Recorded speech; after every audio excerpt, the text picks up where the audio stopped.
함께 창조의 아버지를 부르시면서 영광스러운 하나님 보좌 앞으로 나아가겠습니다. 창조의 아버지 그 섭리 보이사 내가진 세리를 빌어 이 땅을 고치소서. 주의 크신 능력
은혜 찬양 감사드립니다.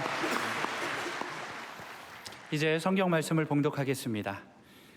오늘 우리에게 주신 하나님의 말씀은 이사야 1장 1절에서 20절까지의 말씀입니다.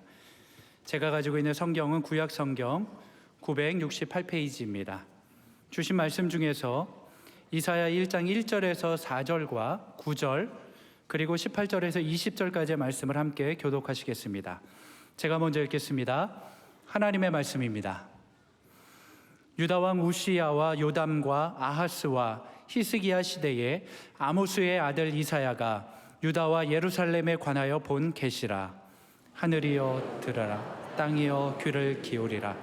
여호와께서 말씀하시기를 내가 자식을 양육하였거늘 그들이 나를 거역하였도다. 소는 그 임자를 알고 나귀는 그 주인의 구유를 알건만은 이스라엘은 알지 못하고 나의 백성은 깨닫지 못하는도다 하였도다. 슬프다 범죄한 나라여, 허물진 백성이 행악의 종자여, 행위가 부패한 자식이로다. 그들이 여호와를 버리며 이스라엘의 거룩하신 이를 만홀히 여겨 멀리하고 물러갔도다. 9절 제가 읽겠습니다. 만군의 여호와께서 우리를 위하여 생존자를 조금 남겨두지 아니하셨다면 우리가 소돔 같고 고모라 같았으리로다. 18절 제가 먼저 읽겠습니다. 여호와께서 말씀하시되 오라 우리가 서로 변론하자. 너희의 죄가 주홍 같을지라도 눈과 같이 희어질 것이요 진홍같이 붉을지라도 양털같이 희게 되리라. 19절 20절 함께 읽겠습니다. 너희가 즐겨 순종하면 땅의 아름다운 소산을 먹을 것이요 너희가 거절하여 배반하면 칼에 삼켜지리라. 여호와의 입의 말씀이니라. 아멘. 할렐루야. 작년에는 우리가 새해 맞이하면서 덕담으로 2024번의 감사가 있기를 바랍니다 그랬어요. 기억하십니까? 올해는 어떻게 할까 기도하다가 참 많은 일들이 일어나는 올해인데 주여 2025번의 지혜와 명철을 주십시오. 작년에는 감사했던 올해는 2025번의 지혜와 명철을 주셔가지고 이 한 해 여러분들 가정마다 하나님께서 지혜의 주머니, 명철의 주머니를 주시길 바랍니다. 그래서 다사다난이 아니라 다사다지혜, 다사다 명철, 그래서 다사다은이 되기를 소망합니다. 오늘부터 저는 이사야서를 강의하게 되었습니다. 이사야서를 강의하면서 전체 주제를 어떻게 할까 기도하다가 앙망하라, 새로운 길이 열리리라. 그런데 한 10일 전부터 마음에 아니 새로운 길만이 아니라 반드시 새 길이 열리게 하여 주십시오. 이사야의 반드시란 말이 좀 여러 번 나오거든요. 그러니까 그런 마음으로 여러분 이전에 경험하지 못했던 새로운 길이 반드시 개인적으로, 국가적으로, 공동체적으로 열릴 수 있기를 소망합니다. 우리가 이사야서를 끌고 가는 것이 아니라 이 이사야의 말씀이 저와 여러분을 끌고 가기를 바랍니다. 아시겠죠? 이사야의 말씀이 우리를 이끌어 주시면 좋겠어요. 저는 저 생애에서 가만히 돌이켜보면 고난을 당하고 어려움을 겪고 이 참 쉽지 않은 터널들 지날 때마다 결국 하나님의 말씀을 통해서 우리가 사는 것인데 수많은 말씀들이 또 위로가 되었지만 최고의 말씀이 뭐냐면 이사야와 시편이었어요. 별로 반응 안 하죠. 최고의 말씀이 시편과 이사야였어요. 그러니까 여러분 좀 삶에 짐을 질 때마다 시편과 이사야가 여러분을 살릴 것입니다. 살릴 것입니다. 그리고 교회 사적으로 볼 때 이사야서를 해석하는 두 개의 창이 있는데 하나는 신약의 창이 있고 신약의 창이 있단 말은 신약 성경에 제일 많이 인용된 구약 성경이 이사야와 시편이에요. 알 사람만 알도다. 또 하나는 철치 파더들, 교부들은 이 이사야를 어떻게 해석했던가? 어거스틴을 비롯해서 수많은 교부들이 있잖아요. igna티우스, 이레니우스 여러 교부들이 있는데 이 이사야를 신약으로는 어떻게 해석했는가? 그리고 교부들은 어떻게 해석했는가? 이 두 가지 창을 제가 늘 마음을 갖고 그 두 창 사이에 이사야의 진리의 빛이 환하게 비쳐 들어오기를 바랍니다. 그렇게 바랍니다. 자, 그래서 먼저 첫 번째 제가 여러분들에게 오늘 새 특별한 초청이라는 제목을 가지고 이사야의 문을 여는데 첫 번째 먼저 이사야서를 통한 초청을 하겠습니다. 이사야 자체를 통한 초청을 하겠습니다. 무슨 말인가 하면 이 신구약 성경 전체를 쭉 놓고 볼 때 이사야서가 좀 독특합니다. 여러분 신구약 성경이 몇 권이에요? 어떤 분들은 한 권이래요. 왜 한 권인가요? 한 권 들고 다니니까 한 권이래. 또 어떤 분들은 두 권이래. 왜냐하면 신약 한 권, 구약 한 권. 그러나 엄격하게 말하면 신구약 성경은 66권이에요. 구약 39권, 신약 27권. 근데 너무 놀랍게 우리 신약의 창으로도 볼 때에 이사야서가 66장까지 있어요. 근데 전편 부분이 39장이고 후편 부분이 27장이에요. 놀라운 게 뭐냐면 이사야 40장부터 후반이 시작이 되는데 그 마치 구약이 끝나고 신약이 시작되는 것처럼 여러분 신약이 시작될 때에 신약에 보면 누가 신약의 문을 열었습니까? 세례요한이 신약의 문을 열었거든요. 광야에 외치는 자의 소리 이래가지고 나오는데 똑같아요. 이사야 40장 3절에 보면요 뭐라고 나오느냐면 같이요 외치는 자여 소리여 이르되 너희는 광야에서 여호와의 길을 예비하라 그랬어요. 구약은 아시는 대로 심판과 경고가 있는 것처럼 이사야의 39장은 심판과 경고가 있고 27장 40장부터 66장까지는 복음과 구원과 회복이 있는 거예요. 그리고 신약의 신구약 마지막이 요한계시록의 찬란한 어떤 예언으로 끝나는 것처럼 이사야에도 이사야 66장 마지막이 요한계시록처럼 무슨 일이 벌어지는가? 인류 구원사에 대해서 66장에 새하늘과 새 땅이 있는 것처럼 이사야 66장도 새하늘과 새 땅을 얘기하고 있어요. 참 신비하죠. 그러니까 무엇보다도 이사야서를 통하여 예수 그리스도가 인류의 구원자이심을 깨닫게 되는 거예요. 그리고 이사야라는 이름 자체가 하나님이 구원자이시다. 그리고 우리식으로 말하면 하나님이 우리의 구원자이시다. 뭐가요? 벌써 잊어버리시면 안 돼. 이사야의 뭐예요? 이름 자체가. 그래서 이사야에 제가 초청을 하는 것입니다. 그리고 이 일을 위하여 이사야 개인을 좀 살피겠습니다. 오늘 1절에도 나옵니다마는 개인적으로 이사야는 우시아와 요담과 아하스와 히스기야 시대를 관통한 선지자예요. 주전 740년부터 680년까지 오랫동안 관통한 선지자인데 1절에 보니까 이사야의 아버지 이름이 뭐라고 되어 있습니까? 아모스의 아들 이사야다. 그러니까 이사야의 아버지가 누구예요? 아모스예요. 아모스인데 이 아모스는 누구냐? 아모스는 아마샤라는 왕의 형제였어요. 그러니까 왕의 조카였어요. 이사야는. 그 어릴 때부터 이사야는 소위 로얄 아카데미 왕립 학교에서 제대로 공부를 한 아주 특별한 사람이었어요. 그러니 왕립 학교 출신이니까 이사야가 쓰던 언어, 행실, 그 다음에 문체 이런 것들이 너무 기품이 넘치고 세련되고 그리고 그 이사야서 이 한 절 한 절이 아주 문장이 수려합니다. 좀 아름답게 말하고 싶은데 이사야의 문장 하나하나가 뭐 하다고요? 수려하다고요. 빼어나고 아름답습니다. 지금 예를 들어서 그 구약의 이 대선지서를 얘기할 때 에스겔서도 대단한 성경인데 에스겔서도 길잖아요. 그런데 에스겔서에 나오는 아주 새로운 단어가 1500개 정도를 새로운 단어를 가지고 쓰고 있고 시편 같은 경우는 150편까지가 있는데 150편 그 긴 시편에 2170의 새로운 단어를 쓰고 있고 그런데 이사야는요 2186개 성경에서 가장 많은 새롭고도 기품 있는 세련된 단어를 사용하고 있어요. 그래서 이사야는 그의 언어, 비유적 표현, 시적 천재성은 실로 하나님으로부터 받은 불꽃 같은 영감을 가진 것이었어요. 그리고 그는 한마디로 구약 시대의 사도 바울이라고 할 수 있어요. 누구라고요? 사도 바울. 그의 메시지는 바울처럼 강력한 복음적 언어로 선포되었어요. 그래서 이사야서를 읽다 보면 마치 갈릴리와 유대와 베레와 마지막 갈보리를 걸으시는 예수 그리스도의 걸음과 예수님의 그림자를 보는 것 같은, 신약에도 자주 선지자 이사야로 말씀하신 바, 이런 내용들이 많이 나와요.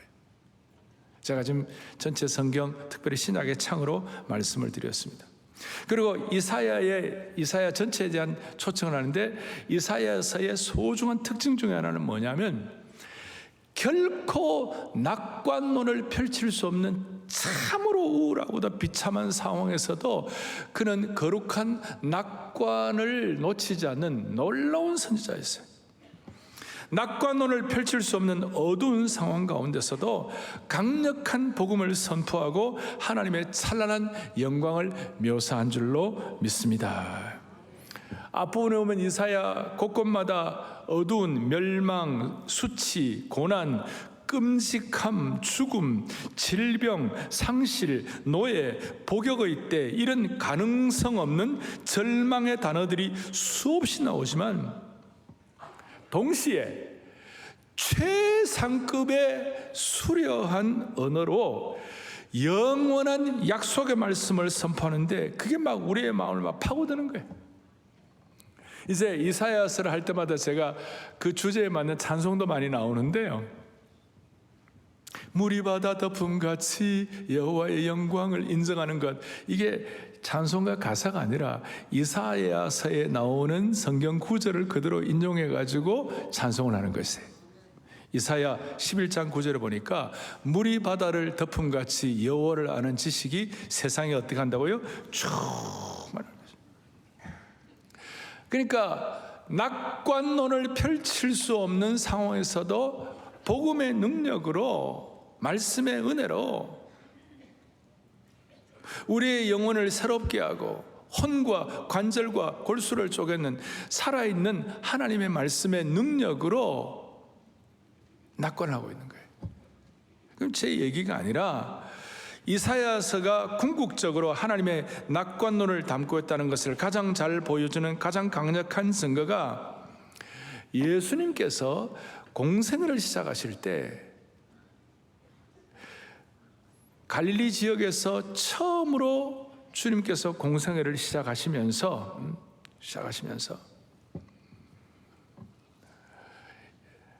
누가복음 4장에 보면 소위 나사렛 선언이라고 하시는 내용이 나와요. 어마어마한 말씀이에요. 누가복음 4장 18절 19절에 귀한 말씀을 하고 있는데, 그 말씀이 어디서 비롯되는 거예요? 예수님의 첫 나사렛 선언이 이사야 61장 1절 2절을 인용하시면서 주님께서 나사렛의 강력한 복음 선포를 하신 것이었어요. 거기 보니까 포로된 상황, 어두움의 상황, 가난한 상황, 눈먼 상황, 이 모든 상황에서 주님이 어떤 선언을 선포하고 계시는가, 그것이 이사야서를 통한 해석을 해 주신 것이고 그것을 인용하셨어요. 내용은 똑같은데 표현이 조금씩 차이가 있어요. 그것이 뭐냐면, 예수님께서 인용하실 때는 셉튜어진이라고 그래갖고 히브리어 성경을 헬라어로 번역된 그 70인역을 가지고 주님이 쓰셨기 때문에 조금의 표현의 차이는 있는데 내용은 똑같은 것이에요. 하나님께서 우리에게 은혜를 주셔가지고 세상이 흔들릴수록 이 나사렛 선언이 역사할 수 있기를 바랍니다. 그래서 오늘 이 이사야의 말씀을 제대로 초청하고 듣고 깨달으면 우리의 부끄러운 과거가 치유되어 수치 대신 복음적 환호성을 지를 수 있도록 은혜를 주시고 우리의 삶의 영적인 장막터를 넓히게 만들어 주실 것입니다. 그래서 한 번 더 하겠습니다. 제가 하나님을 앙망하면 새로운 길이 열리리라. 그래서 제가 밖에 사람들도 막 이런 거 많은데 우리는 영적으로 한번 하겠습니다. 제가 하나님을 앙망하면, 여러분, 반드시 새로운 길인데, 일단 오늘은 하나님을 앙망하면 새로운 길이 열리리라 한번 하겠습니다. 하나님을 앙망하면, 하나님을 앙망하면, 아멘. 이것은 단순히 그냥 새로운 길이 아니에요. 자, 낙관론을 한다고 그랬을 때 거룩한 낙관을 갖는다는 개념을 바꿔야 되는데, 이스라엘 백성들은 처음에 회복되고 다시 구원의 복음이 왔다 그랬을 때 그 사람들의 생각은 예루살렘 성이 회복되고 우리 땅이 복을 받고 우리가 좀 잘 될 것 같다, 이 정도로 생각했어요. 그런데 하나님의 생각은 달랐어요. 옛날에 예루살렘의 영광이 회복하는 정도가 아니라 그들이 한 번도 경험해 보지 못했던 새로운 예루살렘에 대한 비전과 환상을 주신 것이에요. 다시요, 단순한 과거의 회귀가 아니라 한 번도 경험하지 못했던 경탄할 만한 새 일을 경험하게 해 주실 것입니다. 우리나라 지금 어렵지만 잘하면 한 번도 경험하지 못했던 통일도 주실지 모를 거예요. 그래서 원래 여러분과 제가 이 이사야서를 공부하면서 다시 한번 여러분 개인적으로, 교회적으로, 이 민족적으로 우리가 한 번도 경험하지 못했던 새로운 예루살렘, 한 번도 경험해 보지 못했던 새로운 비전과 환상을 확인하게 될 것입니다. 그걸 오늘 제가 이사야서를 통하여, 이사야서 전체를 통한 초청을 하는 것입니다.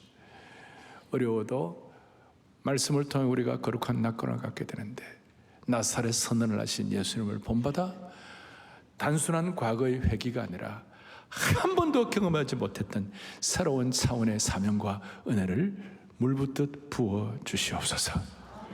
이를 위해 우리가 한 가지 해야 할 일이 있는데, 뭔가 하면 우리가 어떤지 오늘 3절부터 8절까지 쭉 내용을 통하여 우리가 뭘 해야 되느냐 하면, 탄식하노라 범죄한 국가의 참상이여, 우리가 어떤 죄를 지었는지 깨닫게 되어야 되는 거예요. 두 번째 초청을 제가 할 텐데, 두 번째 초청을 하기 전에 우리가 어떤 범죄를 했는지, 우리 상황이 어떤지, 우리 현실이 어떤지. 이사야는 네 왕을 거쳤다고 그랬습니다. 우시야, 요담, 아하스, 히스기야. 네 왕의 통치 시기에 사역을 했는데, 이사야가 얼마나 고생을 많이 했는데, 나중에는 이제 처음에는 멋있게 잘 되었는데 나중에 그가 순교를 당하는데, 유대 전승사 미슈나에 의하면 히브리서 11장에 나타나는 믿음의 사람들 가운데 어떤 사람은 톱으로 캐임을 당하고, 그런데 그 톱으로 캐임을 당해가지고 순교한 사람이 이사야 선지자다, 이렇게 많은 해석을 하고 있는데, 히브리서 11장에 톱에 켜서 순교한 사람이 이사야라고 하고 있는데, 그 이사야가 활동하던 그 시기는 정치적으로, 종교적으로, 사회적으로 암울한 시기였어요. 얼마나 어려운 시기였냐면 4절에 보니까 뭐라고 나오냐, 슬프다, 범죄한 나라요, 그 다음 뭐예요? 허물진 백성이다. 자, 봐요. 국가적으로는 허물진 백성이요, 범죄한 나라다. 본래는 이스라엘 백성들을 향하여 하나님께서는 너희는 제사장 나라요, 거룩한 나라다, 거룩한 나라와 제사장의 사명을 주신 나라였는데, 무슨 나라가 되냐? 범죄한 나라가 되고 허물진 백성이 됐어요. 하나님이 주신 제사장 나라의 사명을 잃어버리고, 동시에 개인적으로는 행악의 종자요, 행위가 부패한 자식이 되었다. 기가 막힌 거예요. 너무 마음 아픈 얘기예요. 국가적으로는 죄악을 짊어진 나라가 되었고, 개인적으로는 행악의 종자요, 부패한 자식이라고. 죄악의 씨앗이 뿌리를 내려가지고 죄가 계속해서 대를 이어가는 것입니다. 하나님의 이름을 저버리고 하나님의 이름을 만으로 여기는, 소위 기독교를 저주하고, 오늘 기독교를 멸시하고 모욕하고 기독교를 함부로 욕하는 거, 어떻게 보면 행악의 종자들이에요. 그래서 그 결과 사람들이 어떻게 되었을까요? 너무나도 생생한 범죄의 결과가 나타난 것입니다. 그것이 5절 6절이에요. 5절 6절 한번 같이, 앞에는 안 읽었는데 같이 봉독하겠습니다. 너희가 어찌하여 매를 더 맞으려고 패역을 거듭하느냐? 온 머리는 병들었고 원마음은 피곤하였으며 발바닥에서부터 머리까지 상한 것과 터진 것과 새로 맞은 흔적뿐이거늘 그것을 짜며 사매며 기름으로 부드럽게 함을 받지 못하였도다. 기가 막힌 말씀이에요. 머리끝부터 발끝까지 상한 것이 없고 터진 것과 온몸이 병들었고, 마치 오늘날 에이즈를 묘사한 것과 비슷해요. 인체의 면역 체계를 망가뜨리는 에이즈 바이러스가 영적인 면역 체계를 망가뜨리는 것과 비슷한 것이에요. 너무나 리얼하죠. 너무 실제적이죠. 그리고 7절 8절을 보니까, 우선 7절 보니까 뭐라고 나오냐면요, 너희의 땅은 어떻게 됐어요? 황폐하고, 너희의 성읍은 어떻게 됐어요? 불탔고, 너희의 토지는 너희 목전에서 이방인에게 삼켜졌다.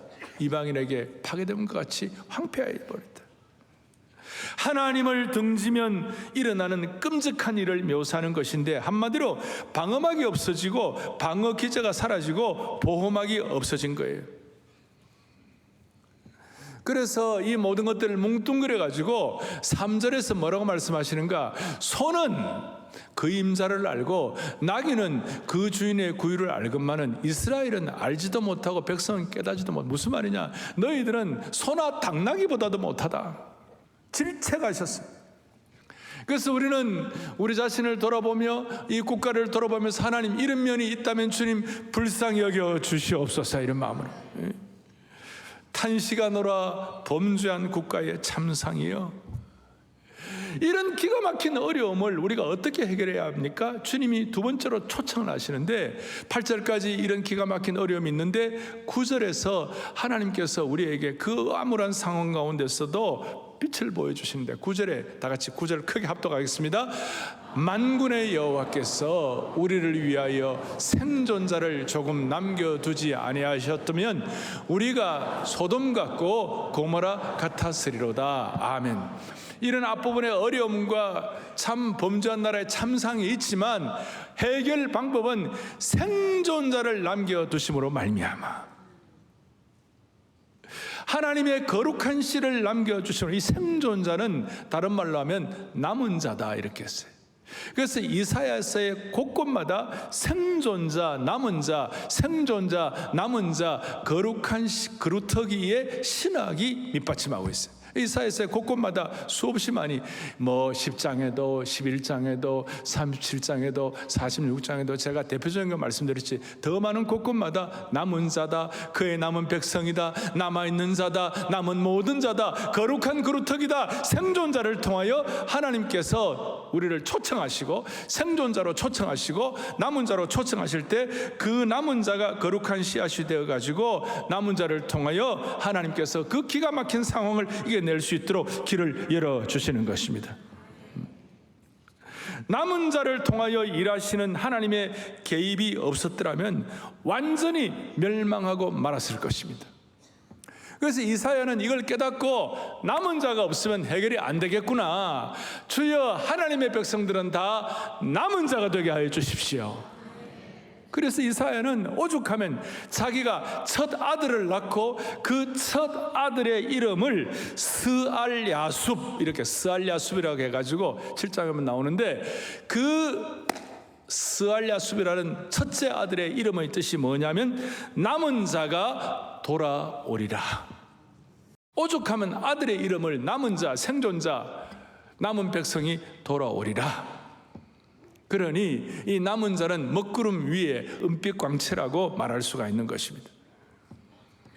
그러니까 생존자를 조금 남겨두지 아니하셨다면 소돔과 고모라 같고 다 망했을 것이라고. 여러분, 하나 예를 들어 알 수가 있는데, 소돔과 고모라 성이 누가 있을 때까지는 안 망했습니까?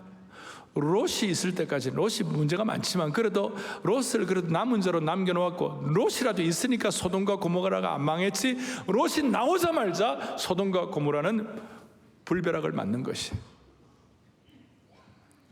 그러니 범죄한 나라, 면역체계가 사라지고 방어 기제가 없다 하더라도 우리가 오늘 남은 자 신학, 남은 자의 사명, 남은 자의 환상을 우리의 것으로 알고 기도하고 집중할 때 하나님은 우리 민족을 방향을 구원의 역사로 새롭게 해 주시는 것입니다. 여러분, 남은 자가 누굽니까? 대표적으로 노아의 홍수 때 노아가 남은 자입니다. 뭐 남은 자에 대한 신구 약의 스토리가 많습니다만은, 대표적으로 사도 바울은 로마서 11장 4절에 이 남은 자에 대해서 뭐라고 얘기하는가? 11장 4절을 또박또박 같이 보겠습니다. 그에게 하신 대답이 무엇이냐? 내가 나를 위하여 바알에게 무릎을 꿇지 아니한 사람 몇 명이에요? 7,000명의 거룩한 씨앗 남은 자를 남겨놓았다고 그랬습니다. 이사야 6장 13절에서는 배임을 당하여도 그 그루터기는 남아있는 것 같이 거룩한 씨가 이 땅에 그루터기로 남은 자가 되느니라 그랬어요. 저는 이걸 보면서 그렇구나, 아무리 어려워도 남은 자를 통해 하나님은 일하시는구나. 한국 사회가 어렵습니다. 그렇지만 한국 교회가 남은 자가 되면 하나님은 이 민족을 새롭게 하실 것입니다. 경탄할 만한 길을 열어주실 것입니다. 흔히들 요한계시록에 나타난 7교회 얘기할 때에 책망받고 잘못된 교회 중에 하나가 4대 교회라고 있습니다.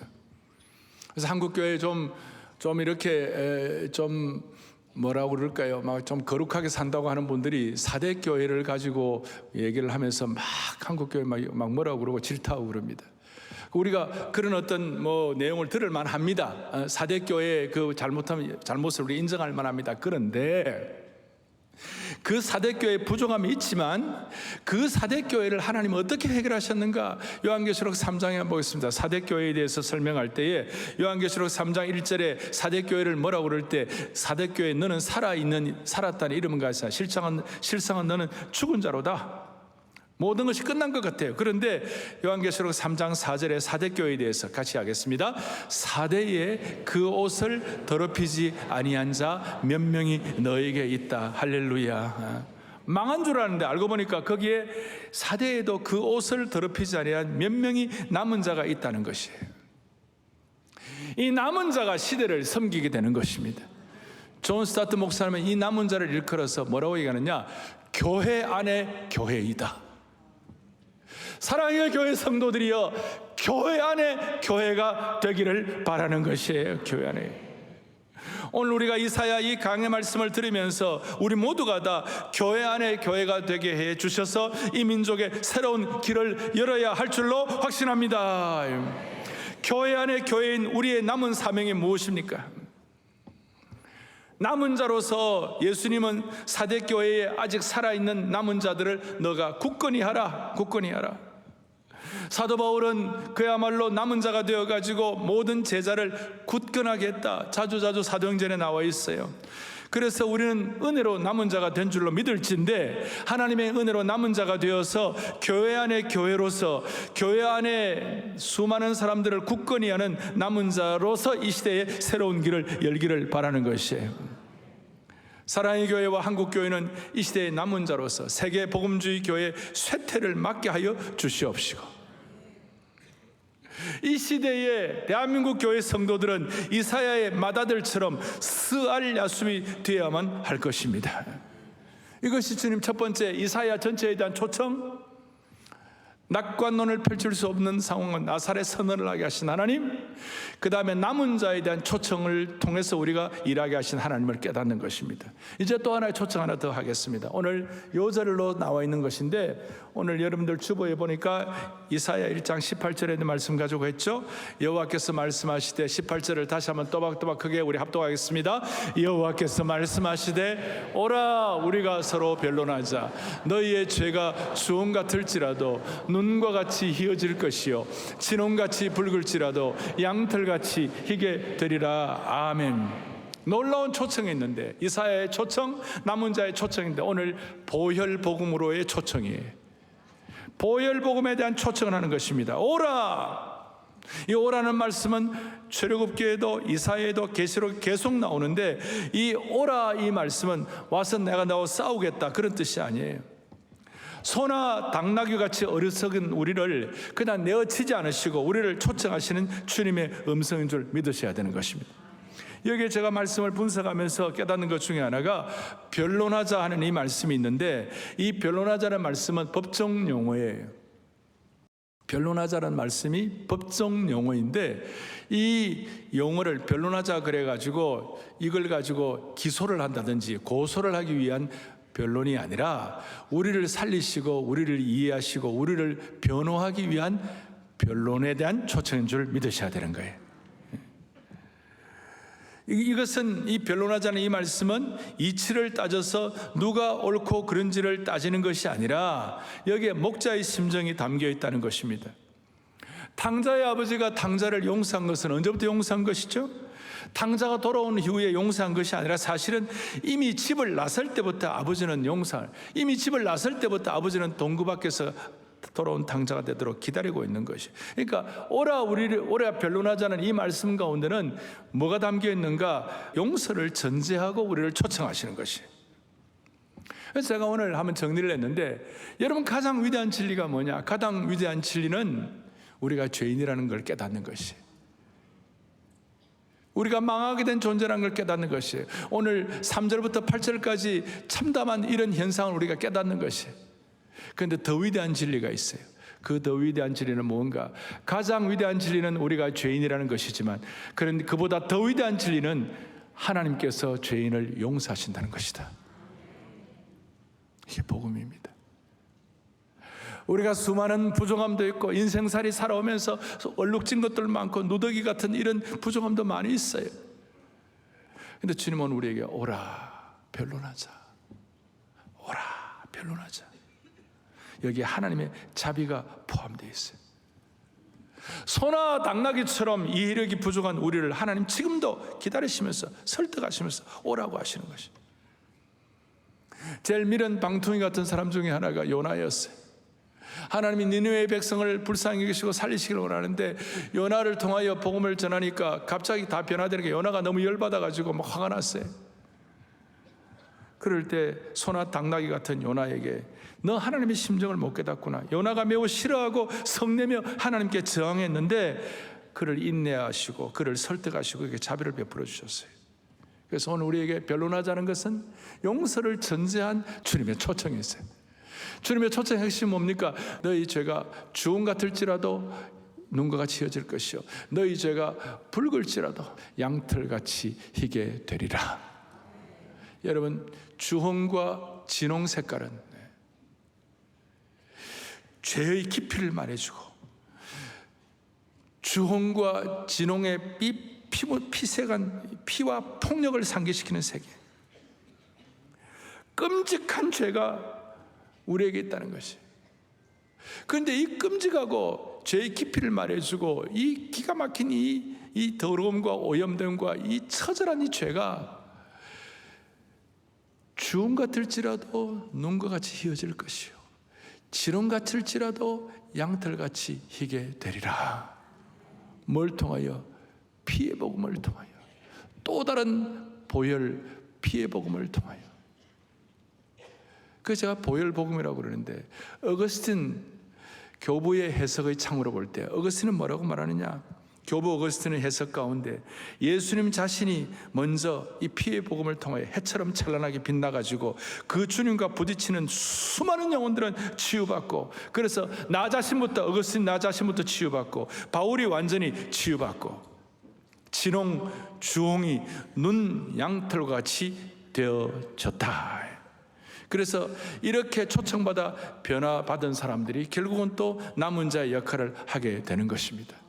이 주님의 보혈의 능력은 진홍 같은 죄, 주홍 같은 죄를 해결하는 그런 능력이 있게 되는 것이에요. 그래서 이 보혈 복음의 능력에는 사각지대가 없는 줄로 믿습니다.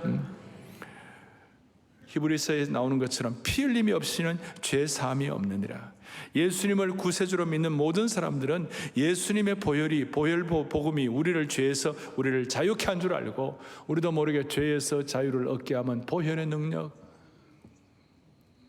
육체의 정욕을 이기려면 보혈의 능력, 그 다음 우리의 죄를 눈보다 희게 할 것은 보혈의 능력. 그리고 주의 보혈 능력이 또다.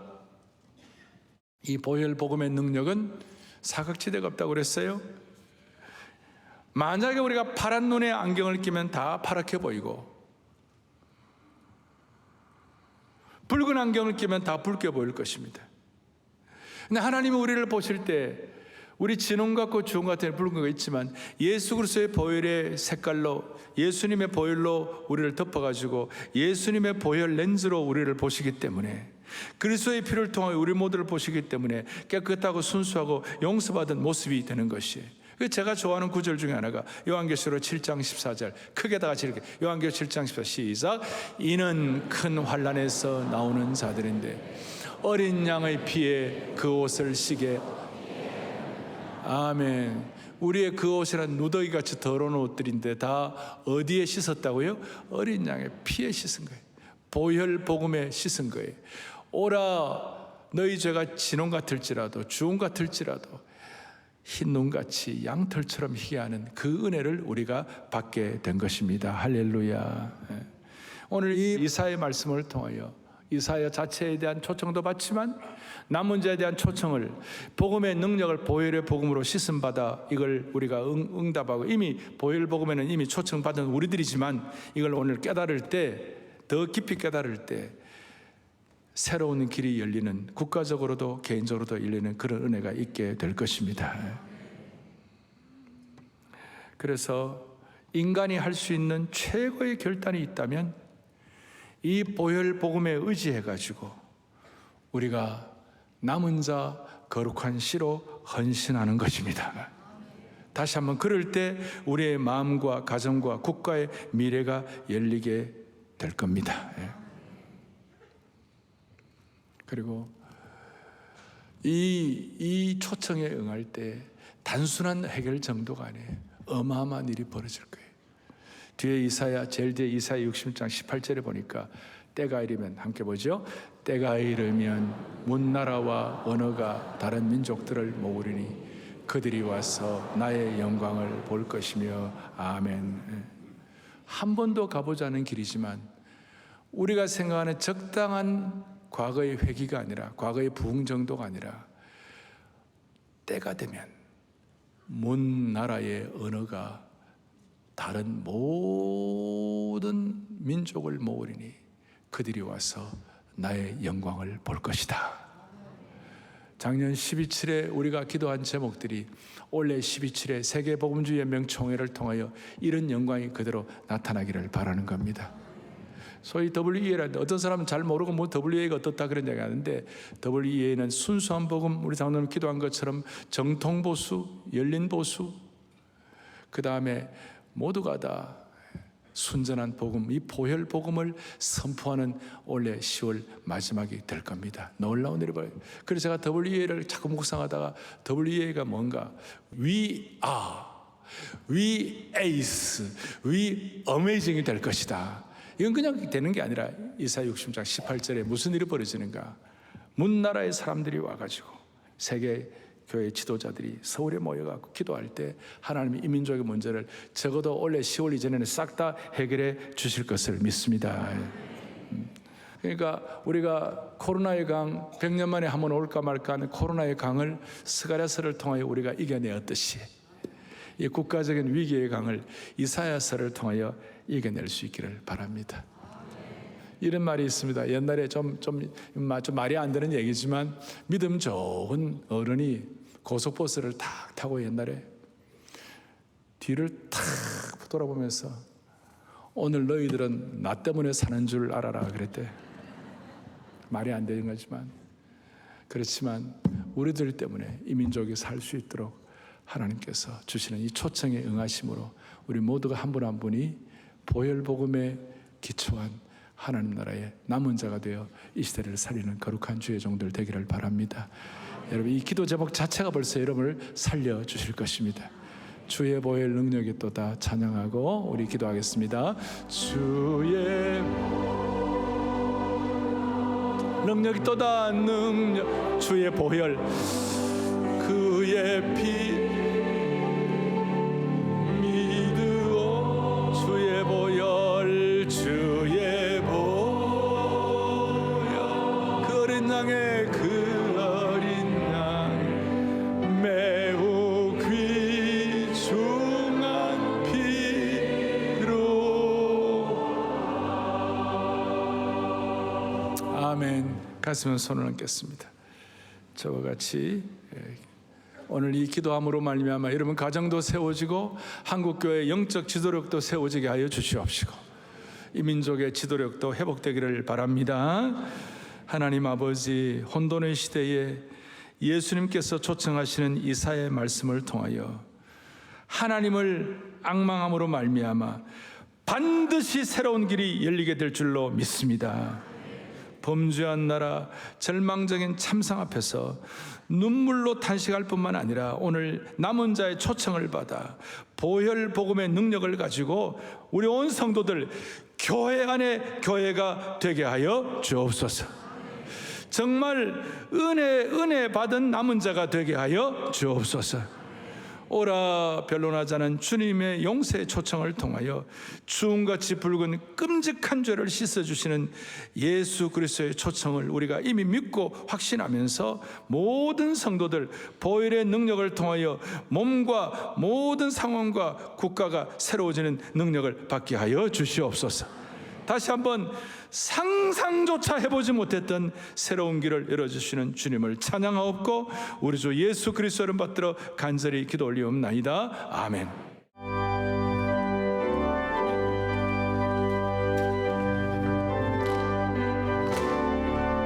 믿음으로 고백합니다. 나의 죄